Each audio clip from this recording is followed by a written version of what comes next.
Siyempre, kakampihan si Sara Duterte ng Korte Suprema because that is a Duterte court. Appointees ni former President Duterte ang 11 ba? Kasi dapat maintindihan namin kung bakit ganoon ang desisyon ng Supreme Court dahil merong usapin na lumalabas na, siyempre, kakampihan si Sara Duterte ng Korte Suprema because that is a Duterte court. Appointees ni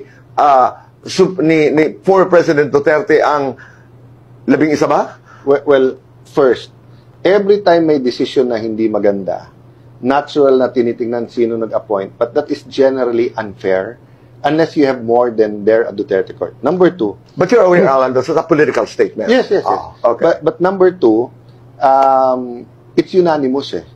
So pati naman yung hindi Duterte nag-decide. Okay. Number three, Kuya Boy, nag-issue ba yung tinatawag nilang Duterte Court ng TRO para si Duterte ay hindi dalhin sa ibang bansa?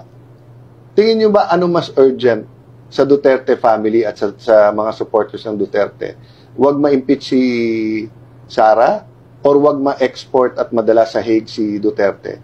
So kung tingnan niyo yung context, kung sana bawat galaw ng Duterte nandyan na parang guardian angel bodyguard ang Supreme Court, baka pwede mong i-dig deeper na, sandali, tingnan nga natin mga desisyon kung bias.